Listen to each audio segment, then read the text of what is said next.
As we take a look at the records, Greg Foster and Alan Johnson still share that American record set back in '87 for Foster, 2004 for AJ, and he still holds the Millrose record of 7.43 seconds.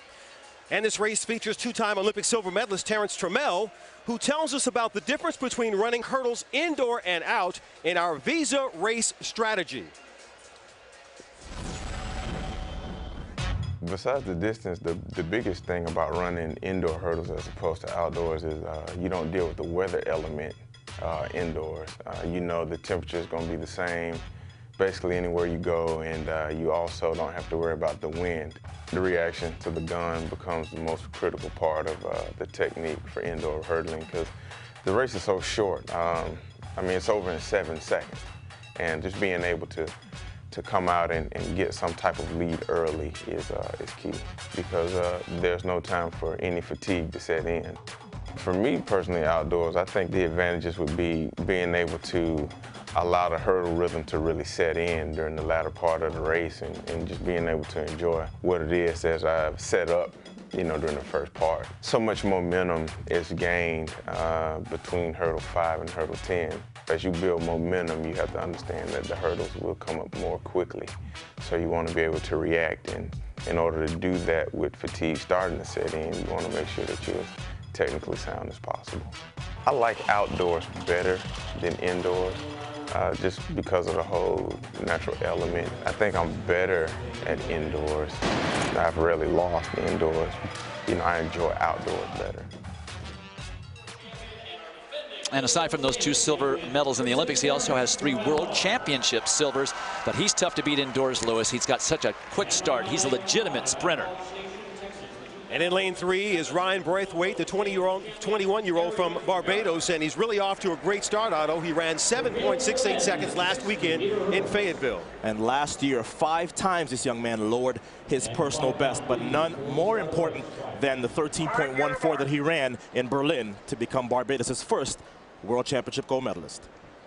And so here is a look at the lane assignments. Trey Hardy of the United States in 1, Dexter Falk in 2, Braithwaite and Trammell in 3 and 4, and then Aries Merritt rounds out the field in lane 5. And of course, the new false start rule in effect. The first athlete to false start as of January 1, 2010 will be disqualified. 1 and you're done.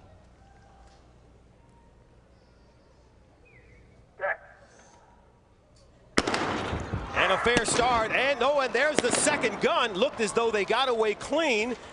Aries Merritt with just a slight move down on the inside looked to be okay. Trammell was right with him, and then the second gun. There's Merritt. We'll have to wait and see if someone is going to be charged with the false start and disqualified. Well, it's certainly possible that it's a timing issue as we look a little too late to see if anybody jumped. But a lot of people think it's the sprinters that jump all the time. The hurdlers are much worse. So Merritt stands wondering if he is guilty of the infraction. No yellow card, or red card, I should say, now has been issued. The officials seem to be huddled around discussing the matter. And it is, in fact, Aries Merritt that has been. Take one more look at it. There's Aries Merritt with the 5 on his hip. Does he move before the sound of the gun? We don't have the sound, but we see he does move before the rest of the field. It certainly looked like it to me, but now they've said no false start, and this field will reset. Here we go, guys, already with the drama of the false start rule, and Aries Merritt can wipe his brow with a sigh of relief as they reset. Trey Hardy in 1, Dexter Falk in 2, Ryan Braithwaite, the world champion, in 3, Terrence-Trammell in 4, and then Merritt in 5. Resetting now for the men's 60 hurdles. And make no mistake about it, guys, this is already the psychological war starting. Remember, Braithwaite defeated Trammell to win the world title last year.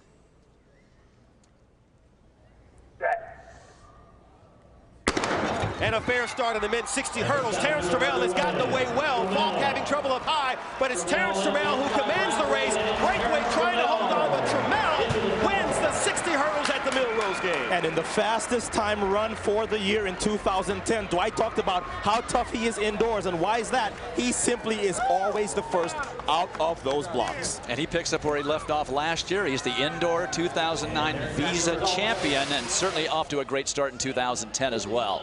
Well, you've got to believe that Aries Merritt was a little afraid, having been almost charged with the false start, but look at the way Trammell got away. Well, that's the mark of a veteran. He was not unnerved by the possible false start, and look at him seize control and then so sharp between the hurdles. And of course, the great sprint speed that of course he's known for. He's won both the 60 and the hurdles here at the Millrose. And this year in 2010, he has yet another hurdles win. And after the quote-unquote no false start rule, Trammell comes with a big win, 7.49 seconds. Braithwaite finishes in second, and Trey Hardy gets up for third.